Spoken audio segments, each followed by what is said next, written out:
to Monorants the Boys, the only boys podcast that is so glad terror is okay. I'm one of your hosts and jack of all trades, Mono, and with me is my co-host and master of none, Kira. Oh my god, if they'd killed the dog. Oh yeah, no, he's safe now. Oh my god, if they'd killed the dog. After a near-death experience with Tara, they're definitely not going to kill him. And I was like, not Tara's chocolate. Safe. So that's fucking chocolate. That's 50% of the characters that I want safe. Oh. Now we just got to make sure MM is safe. But at least Jesus Terror is Christ, safe. Yeah. That was tough. That was like up there with, you know that bit in Planet Earth 2 when the lizard's running from all them snakes? Oh, yeah. Oh. No, at least they didn't. Terror in that bin fucking scared me. It scared me bad. Yeah, it was more the I know it's going to happen that was scary than when it actually happened. Because it was like, go and get the bleach straight away. So I was like, he's going to be okay. Yes. I was like, good man, 3% bleach. But G's vomiting. But we are on to season 5's episode 5. One shot. Yeah, it was when Firecracker came up. He was like, what? I was like, hang on. Oh, are we going to get like 22 short stories about Springfield, but about the boys? They're not going to be 22, but yeah. Well, there's 22 in that. And it's what it was. Yes. And I enjoyed it immensely. Yeah, no, it was maybe a bit of a risk to do it 4 episodes from the end of your season, but it worked really, really well. It really did. Well. A lot of shit happens in a day. Plus, anybody who was watching just for the supernatural people had to wait for the very end, which I thought was kind of funny. Also, I know we're not talking about that now, because this is going to be long, but very, very happy to see Will Forte. Yes, Will Forte. Yes. So happy to see him. Adore him. Just want to put that out there now. Yeah, well, as you hinted there, there's a very, very, very good and high probability that today's episode will run into 2 episodes. Yes, there's much in this. In which case, that will there be is an awful lot in this, even though it's like little segments. Well, they managed to fit 5, because when we first realised it was going to be different stories, I was like, they'll never fit more than 3 or 4, will they? But they fit 5 and a lot in there. Yeah, a good bit in it, and quite interesting, especially all the deep noir stuff.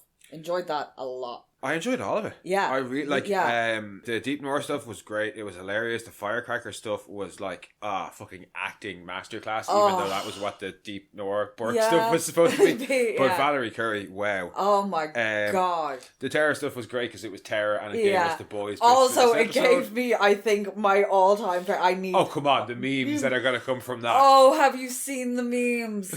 The fact that Anthony Starr had to go out there and film that, and I'll give you a turkey I'm sure he leg. was well up for that. Like, yeah. I want to see all of those. Oh, I want to see every single take of that.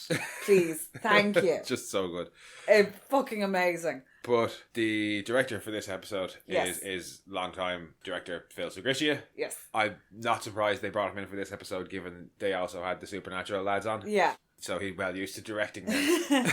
No, it needed, because it is, even though it's parts of this are very, very serious. Yeah. It needed the levity as well, and then the sheer chaos of the end. Oh, the end is just going to be so much fun to talk about it. Like, there was a nice balance between very serious, heavy stuff that's going on. Not that the noir stuff is kind of minor, but it's very petty. Well, it is kind of important as well. But it is we'll important, get onto it. But yeah. But what's nice as well is they seem to be balancing the directors and the writers, in that if there's a writer on who doesn't have a whole lot of experience, just one of the old hand directors, or vice versa. Because the writer for this week is Judaline Nera. Probably pronounced that wrong, as I always do. But the only credit she has for The Boys is season 4, episode 5. But that was Beware the Jabberwock. The Old MacBuddy's farm. Yes, yeah, that was the episode she did. So. Oh, with the flying sheep and the evil chickens. Yeah. Oh, the rabbit. Oh, the rabbit that we discovered is called Mr. Fuzzy Buzzy. Oh my god! I wish I'd known that at the time. Mr. Fuzzy Buzzy got curb stomped. Yeah. Oh. But anyway, look, we'll do a summary and then see how much of this episode we can get through. Firecracker has a crisis of faith after meeting with her old reverend. Black Noir finally gets his big break. Sage finally lets Ashley and us in on her plan, and Homelander and Soldier Boy head for LA.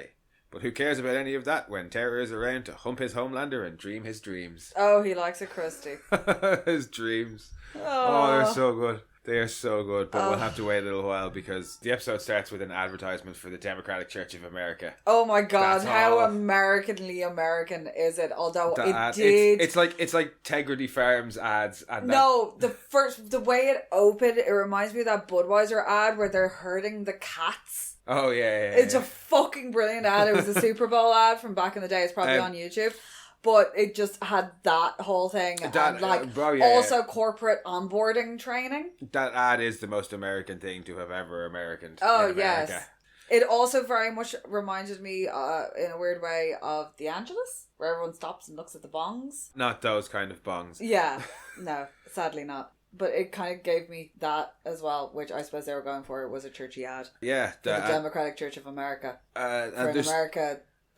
A church that America deserves. There's something as well about American advertisement that invites you to come home. Yeah. Come home to America. Like, fuck off. No.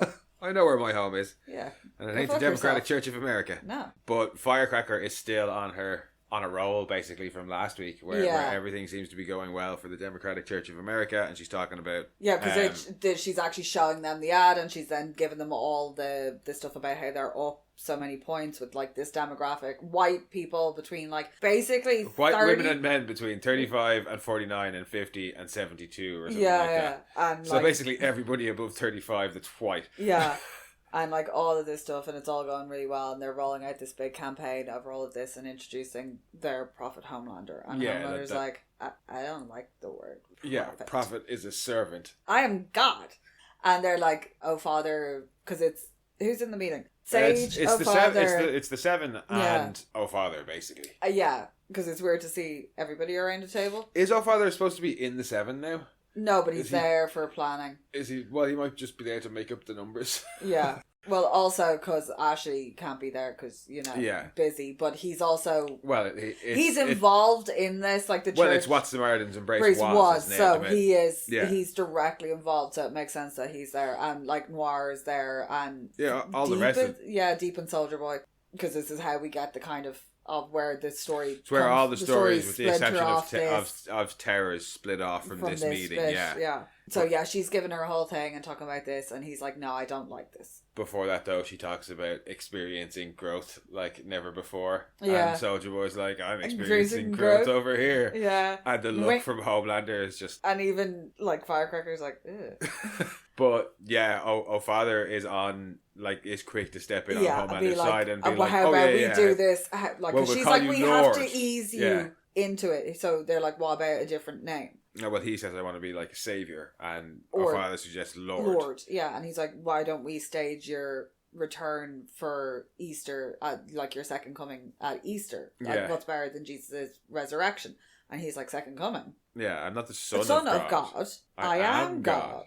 And he's like, straight away, my father's like, well, some people believe that Jesus and God are the same entity, and I'm like, you're forgetting about the Holy Spirit because it's a threefold thing. Yeah. Homelander, I don't think is aware of any of it because he's like, that's just confusing, and we don't want any of that in our new religion. Dogmatically, it is incredibly confusing as well. But it's Firecracker who wins the kind of the tug of war there because when she has a Bible, the Homelander Bible. It's one heck of a fucking book. Yeah, because like, that's ooh, heavy. I love the way that's his fucking response to it. Is, ooh, heavy. Because he's trying to bring forward the reveal of Homelander as God, and she's saying, oh well, if we bring it forward, we won't have time for the book, and then shows him the Homelander Bible. And it's got the Old Testament, the New Testament, and the New American Testament.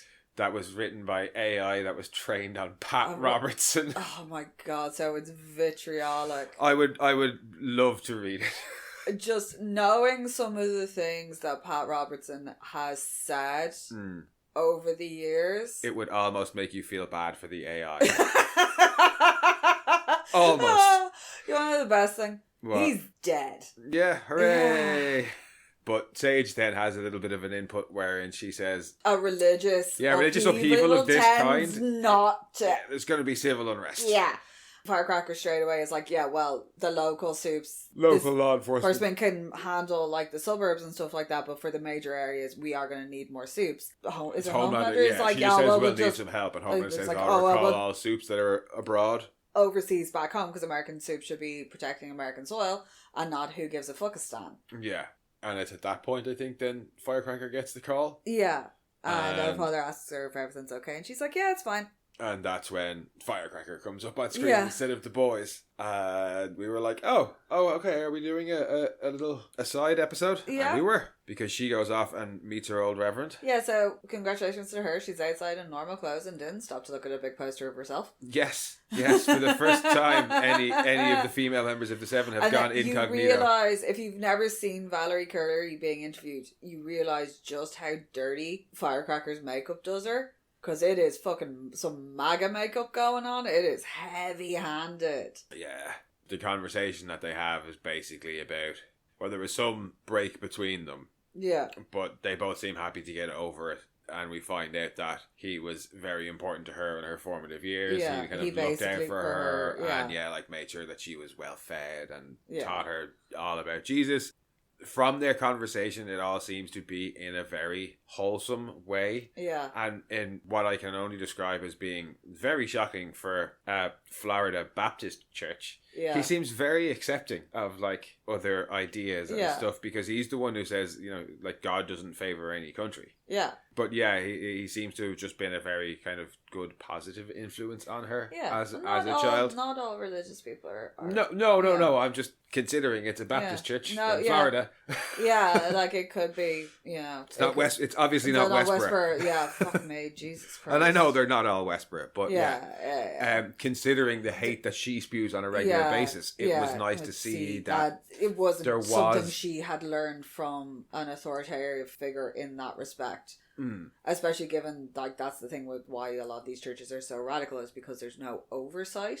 The way there is within, like, the Roman Catholic Church and other older religions. There is a way of, like, basically going, this dude's saying some mad shit. Yeah, let's excommunicate him. Yeah. Or this dude likes to streak and interrupt Grand Prix and shit like that. Let's excommunicate him. Yeah, he was just fucking nuts. But we find out it's actually kind of going the other way of, instead of being in and getting kicked out, it's people are getting pressured to join because that's the reason that he's actually come to her. Yeah, he's like, somebody melted our stained glass window the other week, and she's like, melted? And he's like, yeah, it's their local soup. His praying mantis. He shoots acid out his butt or his glands or whatever. Yeah. Basically the same as Web Weaver. Yeah. But he's obviously trying to pressure them to join the church because she asks, why don't you just pay the dues and join the church? Have enough money like, for starters, we don't have the money, and secondly, the Democratic Church of America, like, really? He's really? Like, Homelander, come on. Yeah, he's like, Homelander's not that good of a guy.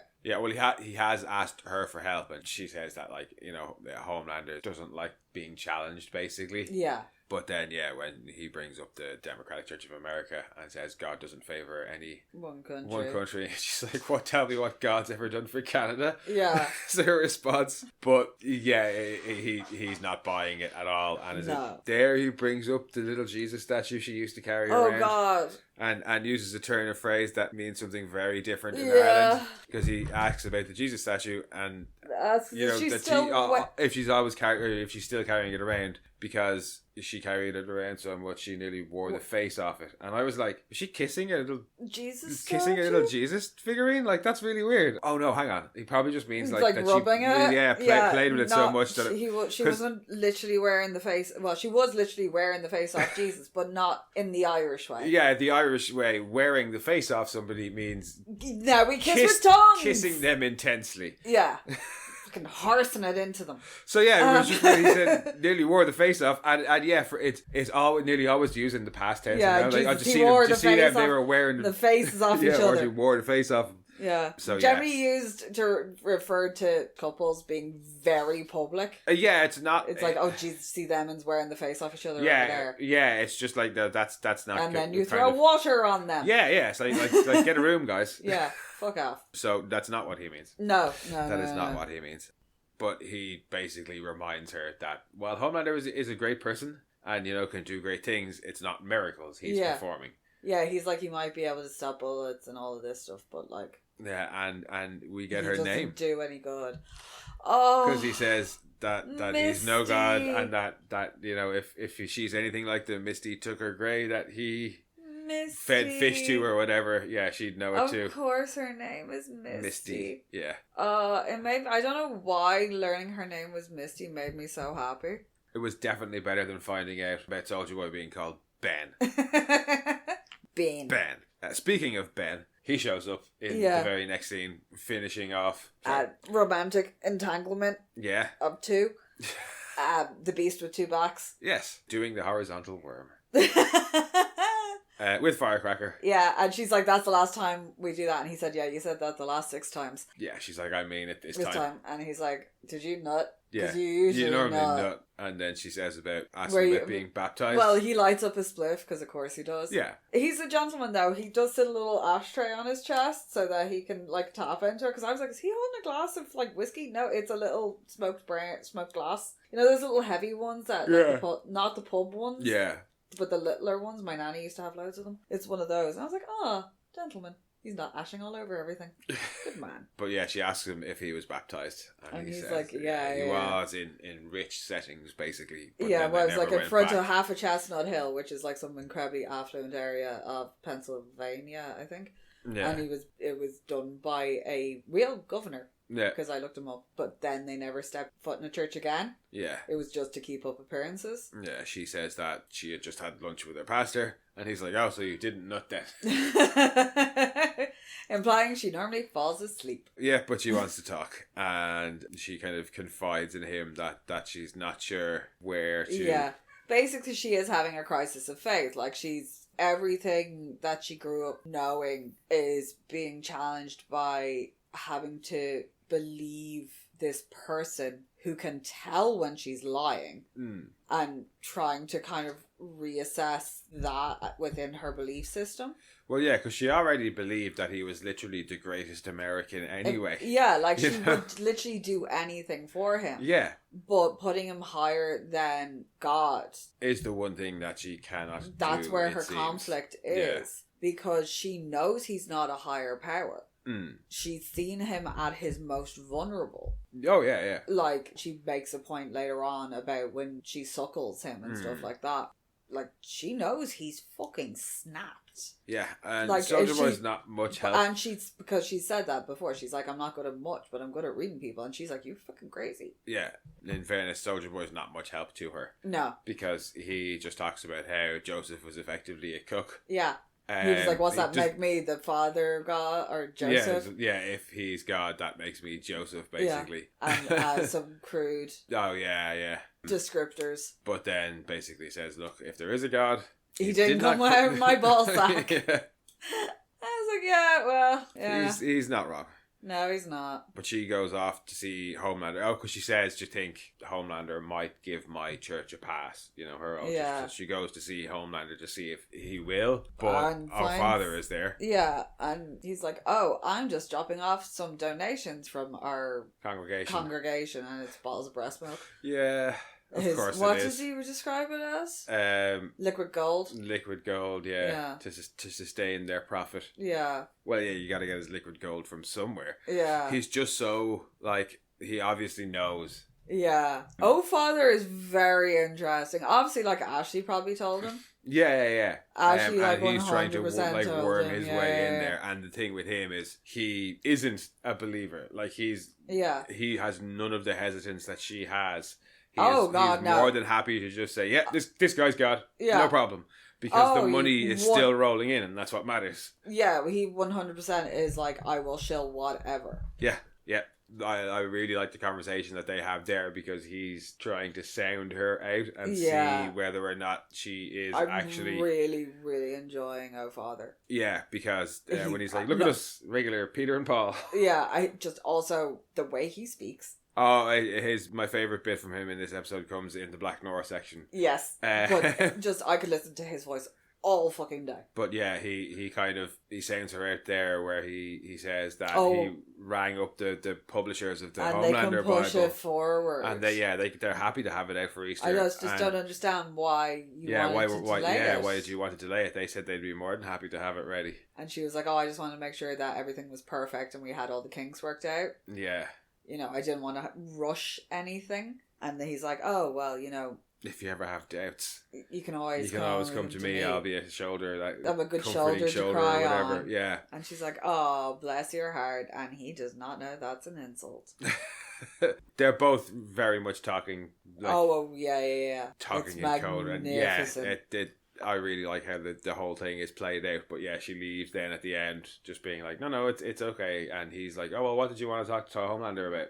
Maybe I can help." Nothing. It was nothing. Yeah, and walks out, and the change in demeanor just as she turns to walk out. Fuck yeah! And she heads off then. Oh yeah, because he's like, "Oh yeah, well, Homelander's gone to LA. What he didn't tell you." Oh, of course, yeah. Yeah, that's when we find out Homelander's gone to LA. Yeah, and he is clearly trying to rub it in of being like I know and you don't. Like, are we out of the loop? Yeah, she tries to brush that off. But then, after that interaction... She's in her dressing room for Truth Bomb, and she's kind of having a moment in the mirror. She's very much... trying to compose herself. Yeah, and also sort out her emotions as well. And there's a knock at the door, and she kind of composes herself, gets a tissue, pretends to be kind of getting ready, and her assistant comes in and is like, "We got some news from her, like, Southern Strigger. Praying Mantis raided, like, several churches. Yeah.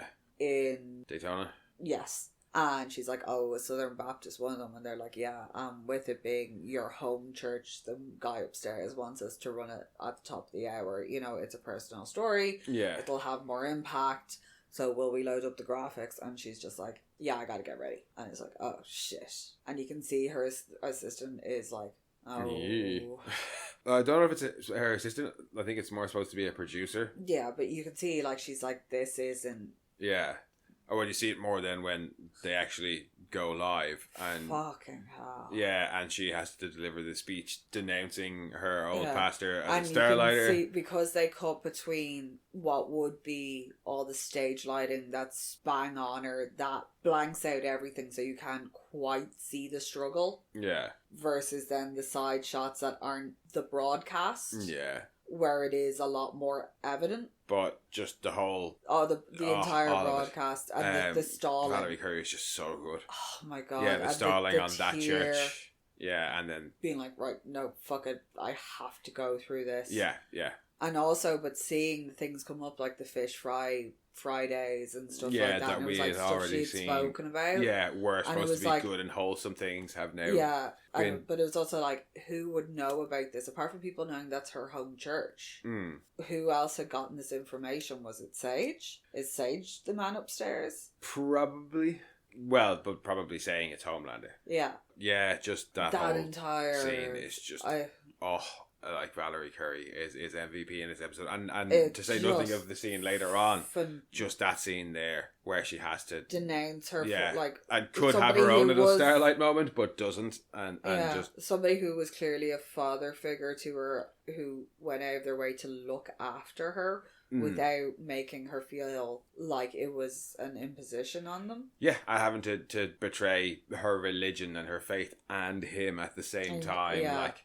And that is where we leave her for the minute. Yeah, absolutely devastated. Yeah, we cut back to the meeting where Soldier Boy is asking the Deep if he wants some knee pads. Yeah, so it all cuts back to the moment where her phone rings. Yeah. That's the nexus point. That's the split point, yeah. Yeah, and the Deep has been kind of like side-eyeing Soldier Boy. Yeah. And Soldier Boy just kind of swivels around and is like, Homelander's off in the corner looking at his Bible, being all happy with himself. Yeah. And is like, "Do you want some knee pads?" And the Deep's like, "What?" You've basically been eye-fucking me. Yeah. So, do you want to suck my hog? Yeah. There, I'll get you some knee pads and you can go to it, like. And you can just see Noir over Deep's shoulder, like fucking pissed himself laughing. Yeah, Homelander chimes in and is like, "Go easy on the little fella." He bought me Stan Edgar. And Noir is obviously pissed the fuck off at that. But Deep is like, "Thank you, sir. Thank you." Yeah, thank you. Yes, I did. Thank you. And he also looks really nervous. He also kind of like, he also has a little bit of his like side smirk at Soldier Boy. That's like, "Haha, you can't touch me." Yeah. You know, it's like that when a little shithead. Yeah. Oh, well, Deep is the biggest little shithead. Oh, God, yeah. Yes, he is. And then he runs and hides behind the bigger one. Oh, my God. Do you know who he is? He's fucking... the little pink dude, what's his name? The big one's Ignat. Ignat and Yeah. The Moonanites. He's He's He kind of is No, Ur's better. Or is better, but yeah, but the way he's like, fuck you, and then he goes and hides behind. Yeah. Knick Knack. But yeah, the mention of Deep being the one who brought in Edgar. Oh, you just see Noir clench the fist. So angry. And then he heads off to what we discover is a yeah, rehearsal. We get to see where he goes. So he's in the elevator, like, zipping up all his shit. The fact that he takes it with him is hilarious. Well, I suppose he kind of has to. Yeah. Can't just leave it lying around. Surely Noir but Noir has... He has an apartment, yeah. Yeah. But he can't be seen changing out of it anywhere else. Is there cameras in the elevator? Probably. But yeah, he heads off to a rehearsal with... It's the Bee Gees. It's the Bee Gees story. Yes. And he is playing Brian Gibb. Yes. And he's being directed by the Adam one, Bourke. The one, the only. But he's not feeling it. No, but Adam Bourke is being so Adam Burke-y. Oh, he is, because... Oh, he's so Adam because Burke-y. when it's fantastic. Justin, as we discover... His name, Noir's well, name look, I'm not sure if we knew that already, but Justin has an idea or a suggestion. Oh, he doesn't like, it's like, oh, I don't think... Yeah, because they're arguing, it's like supposed to be like Barry and Maurice are arguing... No, Barry and Robin are arguing about Maurice. And Barry gets up and shoves Robin, and Noir stops and is like, oh, I don't feel like this is what Barry would do in this scene. This doesn't feel like his physicality. And he's like, I feel like he would do a barrel roll. I'm like, what? Does he mean like fly and do a barrel roll? Because it's a musical. It's a tap dance barrel roll. That's what I was going to say. Is there some sort of theatre or dancing barrel roll? Yeah. Because I don't know. Yeah, there is. Depending on what type of musical it is, but it seemed like a drama. But they were going to Broadway, so I don't know. I kind of hope it is a flying barrel roll. Bourke is absolutely amazed by the idea. Boy's a freaking genius. Yeah, he thinks it's absolute genius. I'm very much reminded of the director from The Producers. Who just immediately goes back to the same old, 2, 3, kick, 2, 3. Kick. But yeah, no, Bourke thinks it's a great idea. Yeah. And thinks that Justin is just an absolute genius. Yes. But as he goes to leave, he calls him aside and is like, look, I don't need you to... Don't act. You're Stop acting. Stop acting and be. I need Barry. And he's like, sorry, the scene was just a little personal for me to hit a little close to home. And he's like, oh, is there an egomaniac in your life? And he's like, oh, it's this dude in work. That's when we get the great fucking bit where Adam Bourke is like, oh, I've dealt with people like that. I worked on, he goes, I like to keep it on the DL. But I used to be a big time feature film director. And I did a movie, I don't know if you've heard about it. It's called Dawn of the Seven, grossed 7 million, domestic. Or $1 billion domestic. But who's counting? Yeah. There's this dude, or this guy in it called The Deep. Yeah, and he wanted to do all these shitty, trite improvs and kept trying to upstage everybody. Yeah. And Justin's like, oh yeah, I hear he's a little bitch. And he's like, oh, he's a Jared Leto level bitch baby. Just a great line. But he's like, you gotta put people like that in their place. Yeah, you gotta go upstage them. Yeah. So he takes the advice. And boy, howdy does he. They've got Oh Father on the Manhandled podcast. Yeah. And even he doesn't even believe in it. Yeah, because Deep full on believes all the bullshit. Oh yeah, but Oh Father doesn't, because you can hear the reluctance in his voice where he's like, we got to meet the young men where they are if we want to bring them into the fold. And he's like, totes my goats, and he just kind of looks at him like, ugh, totes my goats. Get away from me. But he has some ideas for the church that he thinks will be totally killer. Yeah, he's like, the communion wafers taste like shit. Yeah, he wants vanilla wafers. Yeah. And he wants the commandments to include a commandment that's already included. Yeah. How does he describe it? Not sleeping with your bro's girlfriend? Not trying to get with your bro's girlfriend. Which is, thou shalt not commit adultery. Or thou shalt not covet thy neighbour's wife. Yeah, or goods. Yes. But if I was like, we already have that one. And he's like, oh yeah, great minds think alike. As if it's just been added in. And then he's like, yeah, but anyway, me and Homelander, we're really good. We're close. I know how he thinks. So, I can get you. You can bounce stuff off me. Yeah. And Noir at that point is like, no. Don't listen to a word he says. Shit. Yeah. And our father's response, I fucking love it. She's like, oh shit, he talks? Yeah. The Deep's like, no, he fucking doesn't. And he's like, whatever, shut up. Yeah. And just lodges into a tirade. He will just latch onto you. He's like one of those fish that sucks onto whales. And he's like, suckerfish? Yeah. And he's like, yeah, shut up. It was like he latched onto Starlight. It was like he latches onto any new soup. It was Starlight, Sage. And he'll just tank you. He was like, what you need to do is stage a miracle. Yeah, bring me on at Easter. Have Homelander heal me and restore my voice, and then I'll fly. Deep's like, you can't do that. Yeah, that's fucking stupid. And her father's like, shut up. And a good old-fashioned faith healing, that's at least a 9-point bump in the Pentecostals. Because they love a faith healing. And he's like, ooh, that's good. He's like, yeah, I'll have to take it to Homelander, but yeah. Yeah, so that's a good idea. He's sold on that one. But just the way he goes, oh, shit, he talks? Love that line. But Deep is not impressed. Oh, no, he's not. He follows him. It's the first time we see Kevin. Out of... Oh my god, he looks like a fucking Ed Hardy threw up on him. What were those? The Affliction t-shirts? It's very early 2000s metrosexual queer eye for the straight guy.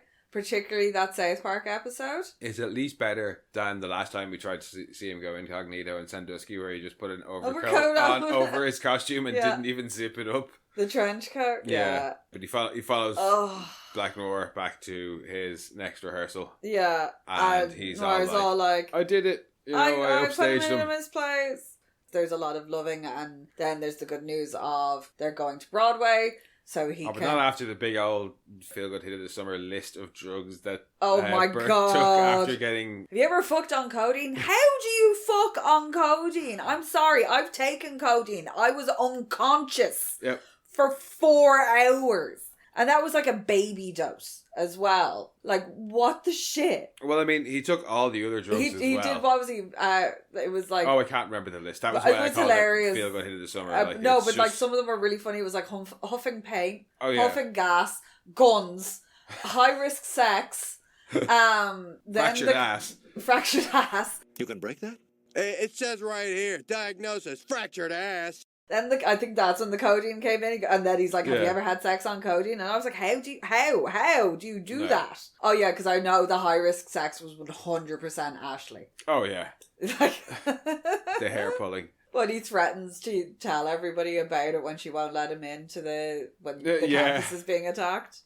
He's like, you saved me with we're gonna go and save the world with our talent. Yeah, they're off to Broadway. Use your talent. Gary. He sucked my cock.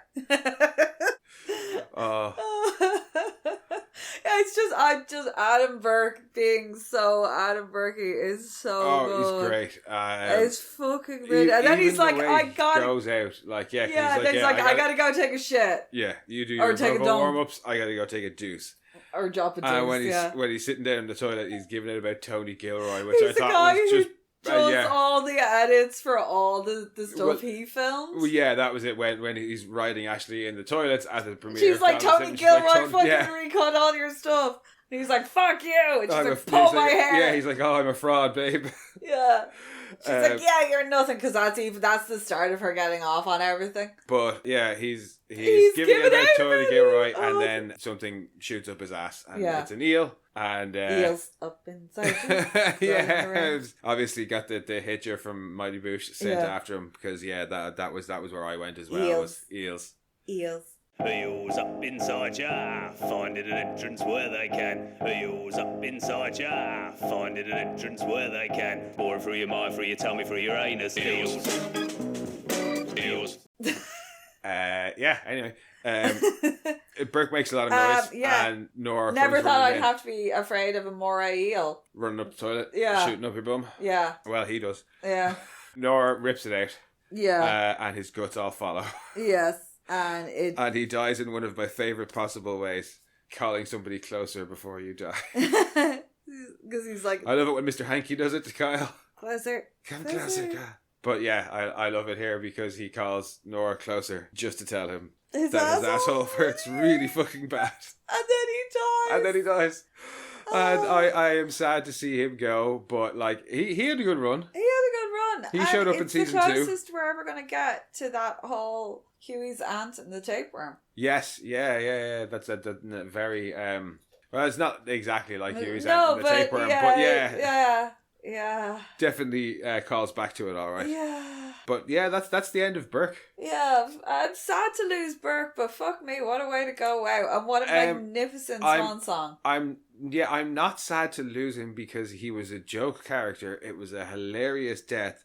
And what's the point in keeping him Yeah. alive throughout the rest of the season? You know what I mean? Like, Yeah. none of us are invested in him as a character no, being alive. He's so fun. send him off in a funny way. That was great. And now I this really is enjoyed motivation because Noir turns around and sees the eel, and it's motivated Noir because we're gonna get a Noir deep showdown. It's gonna be hilarious. Oh yeah, and this sets it up. I think This is setting it up properly, setting it up because he runs pissed. runs back into the studio, and Deep tries to play dumb for a second, and then is all like, Well, the Deep is reading Vax. Dumb Vax.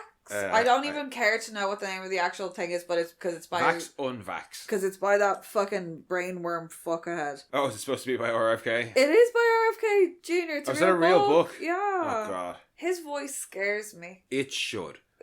Can we have the dancing new health minister for Hungary? Because I really like him. Well, I mean, we don't have RFK. No, he's scared. Thankfully. Thank fuck you don't. But anyway. Yeah, he's reading that, and I'm sure it's in very big words, spaced apart really far. Yeah. And Noir comes in and is like, hey, what the fuck? Mm. He's like, Bourke's dead, so they're not going to Broadway, and they're shelving the whole thing. Yeah. And it's like, he was like, what, I called you stupid, or because of the clam diving comment. The clam diving then, comment to Oh Father. You send an eel to ass murder Adam Bourke. Yeah. Deep brings up the improvs and how he that's the reason that he deserves it. He wouldn't use my improvs. And then... but if I tell Homelander you were in some pussy play... Yeah, he says it's clearly a conflict of interest because Homelander has outlawed the... National Endowment for the Arts. Yeah. And then Noir kind of shuts up and he's like, oh, really nailing that Meisner technique, aren't you? Yeah, well, he tells him that he's going to do exactly whatever the Deep says from now on, or he'll go to Homelander with all that stuff. Yeah, Deep's just now a complete self-serving asshole. Yes. We said it last week when he was eating sushi, and not much has changed beyond he's just like cemented that even further. Big round of applause as well, Chase Crawford, because the Deep is a fucking arsehole. Oh, he absolutely is, and he plays gone it well. From adorable-ish frat boy. Well, no, he was. He was the show's punching bag for the first season or two, and then in season 3 it kind of turned. You did kind of feel a bit bad for him in season 2. Yeah, but every chance he's had to be better, he has steadfastly refused it. It was punching bag for the show in seasons 1 and 2, and then season 3 we started to see that turn as Homelander brings him back in, and since then he's done whatever he can to stay in Homelander's good graces, resulting in him just becoming this dickhead. Yeah. But that's all we get of those two for this week as well. Yes. So that's... And we move on to our vision of Homelander. Obviously, Soulja Boy knows that Noir's not that Noir. Oh, yeah. Because he's still alive. Yeah, he hasn't killed him. Yeah, I'm sure. No, I think Homelander did tell him in season 3 he brings in the helmet, doesn't he? He's like, I killed Noir for you. But yes, we see a little bit more of Homelander just for a second as he as he pulls his flag to the side and presents his rump. Do you want to fuck me? Oh my god! It's so funny. And it's Terror's It is just dream. so fucking funny. It's Terror's fucking dream. It's the best thing ever. Oh, such a cute dog. But yeah, we get to see a bit of Terror's day as he wakes up. So he gets fed a steak by Annie and Kimiko. And then they go to wash his crunchy doll, his Homelander doll. That's his fuck doll. Yeah. It's so stiff, and they're like, Annie's like, I'm gonna do everybody a favor. I'm try and wash this. Yeah. Kimiko has some more weird dialogue. It's not as bad. A glazed. It's a cum glazed donut. She calls it a cum nut. And she's like, did I just make up a new word? She has given over the steak to Tara because Frenchie has cooked it for her, and she likes them very well done with ketchup, and he won't cook them that way. Yeah. Even though she's asked, basically. Yeah. And because Annie's like, oh, well, does he know? And she's like, I've told him. He just doesn't do that. Yeah, and she's like, why can't we just like steak the same way? Yeah. Which is very loaded. Yes. Even Tara doesn't look like he likes the steak that much because he just kind of has a bit of a chew on it and then gets up and wanders off into the corridors and finds Butcher and MM. Yeah. Butcher's got like a weird kind of bucket full of shit. Yeah. And MM's like, what are you doing? Finally building yourself a sex doll? And he's like, nah, it's a project me and Frenchie have been working on for a while. He says proper preparation and planning. Yeah. And MM's like, oh, none of my fucking business then. Got it. And just drops it. Yeah. But just like, yeah, basically, but I think is surprised at how quickly MM drops it. Then also drops a protein or bar, or chocolate bar. Yeah. Terror comes scuttling in. They're like immediately like, no. Well, you were like, no. Keep No the dog away from chocolate. And Butcher straight away is like, Terror, no. And MM's like, yeah, get your own chocolate. And Butcher picks him up and like sits and gives him a cuddle. And then eats the chocolate that's been on the floor. And if you wanted a sign that something was wrong with he that ate it, and he's like, Jesus, there, and even Butcher's just staring at like, him. Bloody hell. Yeah, he's like, I never thought I'd bugger see the me. day. Yeah, and he goes, there's even a pube on it. And MM's like, yeah, it makes it taste better. Adds flavour. And he's like, yeah, since I gave up on stress, I've been eating and shitting better. Yeah, since I gave up on life, basically. Yeah. He's like, once I realised that, like you, yeah, I'm going already to dead. die. Yeah, I'm not worried about staying actively alive. Yeah, because what's the point in Yeah. trying? And Butcher's like, well, for Monique and Janine. Yeah, and he's like, no, they're better off away from me. And this is kind of a little bit of a wake-up call for Butcher. And I was like, you know that if I think I can get out of this and see them again, I won't be able to do what you needs and to be I done. Yeah. know I need to do. Talking about how, you know, he spent the last 30 years of his life trying to get Soldier Boy, only for Soldier Boy to be immortal. And immune to the virus. And immune to the virus. Yeah, it's a big cosmic joke, like. Yeah, so basically, yeah, what the fuck is the point? Yeah, it's easier to just not care. Yeah.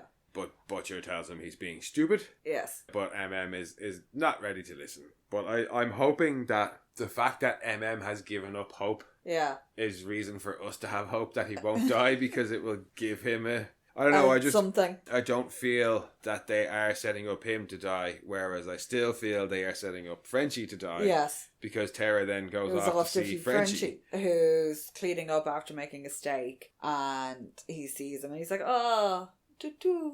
Yeah. Which is French for puppy. Puppy or dog. Well, pooch or doggy. Yeah, just random doggo kind of term. Yeah, and very much kind of opens himself up to Tara because he's somebody to talk to kind of thing. And Tara's rooting around in the bin. Yeah, that's our first hint. Yeah. But he says that he made a steak for Kimiko just the way she likes it. She French loves his way. steaks. And we're like, no, she doesn't. No, she doesn't. And then he's like, she wants one of you. Yeah. I can't, how am I supposed to keep you alive? I can't even I've killed every plant I've had. And I was like, if there was ever anybody who was more of a cat person. It's got to be Frenchie. Yeah. Maybe a pet rock. Yeah. Start him off with a pet rock. I was like, in fairness, he could get Kimiko a hamster. A very specific hamster. They'd have to go back to Russia to get that hamster. But yeah, she could take care of Jamie. Yeah, Jamie couldn't kill her. But when talking about how he doesn't know how to give her what she deserves, peace, and he doesn't know how to give her that. Yeah, that's one of the things that I'm like, yeah, you're gonna die. You're gonna die. He's going to die to save her. I think. Just gonna happen sooner, please. Well, yeah, I thought it was going to happen last week. There was nothing in this episode that made me think it was going to happen this week, so I don't. No, I really thought he was going to die last week, and I was going to be okay with that. There are obviously plenty of deaths in this episode. Because if everybody dies at the same time, I'm going to be like, oh, well, fuck yous. Yeah, well... I'm sorry, I like some emotional weight and devastation in my character deaths. There was another death of consequence this week. There was. But it wasn't... on the boys' side. No. But there was another death of consequence. And I think Frenchie will be definitely one of the ones to go. Yeah. Obviously Butcher. Yeah. And after that... Who knows, random delivery. As I've said it nearly every episode, I'll deal with everybody, just don't kill MM. Yeah. Just do not kill Yeah. Mind you, they fucking scared the shit out of me because Frenchie is in the middle of making a souffle. Yes. Takes the souffle, he's like, oh, la la la, after he's ready. had his like little reminiscing about how he can't really give Kimiko what she needs and or wants or deserves. He's like, oh yes, the souffle, and he pulls it out and it has collapsed. And he's like, no, and he fucks it in the bin. The second he says it's a chocolate souffle, I was like, I swear to God, if the dog eats fucking chocolate, I'm going to scream. I'm not watching the rest of the show. I literally was like, if they kill the dog, I'm not watching the rest of it. But it goes in the bin. It goes in the bin, and nobody's Frenchie watching Terror. Frenchie says he wants to go outside and invites Terror, but Terror has no interest. And Butcher and Huey come in arguing about the V1. Yeah. And early in the argument, they spot Terror. He's written in the bin. And Butcher kicks him away from it, and I was like, oh good. And they continue on their argument about V1. Well, he doesn't kick him away from it, but he's like... No, but like, shoos him away from it. He doesn't actually kick him. Yeah. And they continue their argument, which is basically Huey wants to be able to use the V1 to try and save Kimiko and Annie and Butcher. And Butcher's like, no, we don't have the time to fuck around with that. If we because get it, we have to burn it. Because so if Homelander gets it, he becomes immortal. And the man already thinks he's a god. And if he becomes a god, he will start... He's already killed enough people. If he becomes a god, he will start to kill people like a god. Yeah. Hundreds of thousands of people will die. We can't let that... Because, and you, what do you want you and Starlight to be off living a life knowing... Well, a life on the run. Yeah. Because he'll have all the time in the world to find you, knowing you could have stopped this. Yeah. So that's kind of the crux of the argument. And he's like, what about Becca? Would you just let Becca die? And he turns around and he goes, I did. Which isn't true. Yeah, he had no choice in that matter. Yeah, like it wasn't a choice that he made that was going to kill her. Like, yeah. I'm sure he feels responsible in some way for what happened to Becca, but it wasn't like not the same thing. But while they're arguing, Terry's climbing into the fucking bin. Yep, and he gets into it. And he knocks it over, and they do get to him quite quickly, and they're like, oh shit, is that chocolate? Huey straight away isn't chocolate lethal or toxic to dogs? And he says, look, for a dog this age, it's going to be fucking lethal. And depending on the type of chocolate, dark chocolate is way more toxic to dogs. He calls out for Frenchie. He's like, Frenchie, you fucking cunt. And then he says... Get me some bleach. Get me some hydrogen peroxide. Other way round. Huey's like, way round. Call for the hydrogen peroxide first, then give out to Frenchie. Huey's like, yeah, we have some in the first aid kit, and he runs off to go get it. Suggests charcoal. Yeah, charcoal's a binder agent. You need to get it out of them. Yeah, you need to get it out quicker. Yeah, you make them vomit first, and then you give them charcoal. It'll bind anything remains and allow it to pass through the system. Yeah. But Huey comes back with the peroxide, and they pour it into his mouth. And 3, 2, 1, clear the landing zone. Yeah, he's got vomit everywhere. Yeah, no, but that's the safest way to do it. Frenchie's reaction to finding out that he's poisoned him is like, not going to help with the fact that he had just said, if I got a dog, I would probably kill it. Yeah. Because he's nearly just killed a dog that's not even his. Yeah. And then we get another wonderful dream. I prefer this one. You want the turkey leg? I'll give it to you, but you gotta fuck me first. The turkey leg. Oh my god. Oh, I cracked up laughing so hard. Yeah, but he wakes up. Butcher is happy, obviously, that he is awake. And, sweet man. Huey comes by to check on him, says he's okay, and Butcher thanks him for, he doesn't say saving Tara, but he's like, thank you for, and he was like, no, it's no problem, and goes to walk off. And Butcher calls him back after. Well, Butcher looks up at the statue, Lenny's little magician statue. Yeah, and his little trophy. And calls Huey back and says, look, if we do find the V1, you can have some of it for Kimiko and Annie and Kimiko. But if Frenchie finishes the virus first, we're not waiting. Yeah, so long as it doesn't fuck us up, basically, you can use the V1. Yeah, you can have the V1, you can give it to them, but you're going to keep looking for it, but Frenchie's going to keep working on this virus. We're not shelving one to do the other. Yeah, yeah. So if he makes it first, we're going for it, because Homelander has to be stopped. And Huey had said that in the previous argument. He was like, look, I know stopping Homelander is priority number one, but can we at least try? Yeah. So Butcher has acquiesced here, and I think that's about as good as you're going to get from Butcher on any day, but particularly Endgame Butcher. Yeah, it's definitely as good as you're going to get. Yeah. Huey heads off, and the last little bit that I think that we will probably discuss today before wrapping up is Butcher returning. Yeah, he goes, I saw Blondie trying to rescue your fuck plush. Yeah, it's sorry, trying to put it on a boil wash. Plush. Yeah, because then I rescued it because I know how you like it all crispy. Yeah, you like them crunchy bits. And he climbs graciously onto it and begins. Has an old hump, yeah. Come on, everybody. Let's commence a jiggling. And it's so obviously just the dog is sitting on it and somebody off camera. Somebody is just pushing him. Because it's a bulldog. Yeah, he's not going to cooperate. The fact that he's awake. Well, that's why he wasn't in the show more. Because they said animals are awkward, and dogs in particular. No, and bulldogs famously will sleep 20 plus hours a day. Yeah, not the smartest breed out there. They're smart, but but they're not like very, very. No, in fact, no. That they're not lazy. The fact that they can't breathe properly inhibits a lot of their behavior. Because if he was on set all day long, you wouldn't be able to hear anything over him breathing. It was just constantly. No, he is a sweet old man, though. Yeah, Terror is a sweet boy, and he is safe and sound for now. Yes, he is. And I would have honestly, if that is how, if they had killed the dog, I would have actually stopped watching. Because I was a little bit worried that they brought him back just to do the "Why did you kill my dog, Jack? Why did you kill my dog?" But yeah, I don't think they're going to do that. Thankfully. No. It would be a hard show to kill the dog. Yeah. But it just I was a little bit worried because obviously he dies in the comics. So. Yeah. Yeah. No, you don't see it in the comics. Thankfully. No. But yeah, I think that is where we will leave it for today, and we will discuss Sage and Soldier Boy and Homelander stories. Yeah, because they are episode. Quite intertwined. There's a lot in them. They're very fun. Yes. Both ones are very, very fun. But for the first half, the Firecracker, Black Noir, and Terror stories, they're great. I enjoyed all three of them. I liked the fact that the more serious one was Firecracker.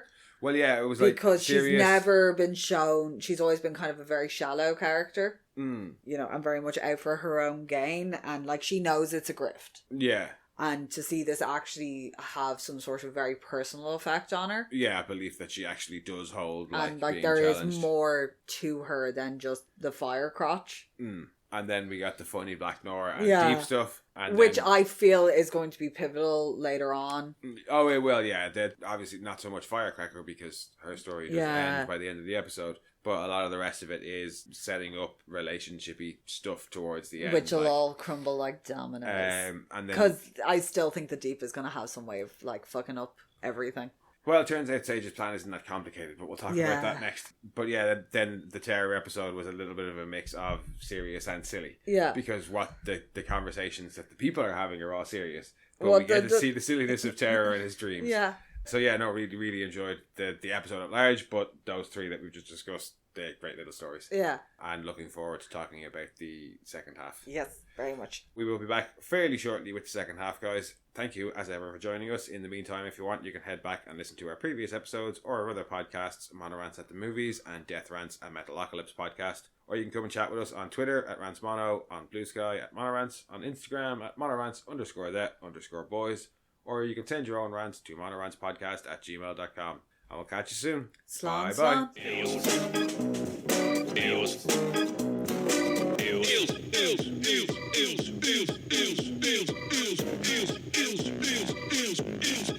Give it up now.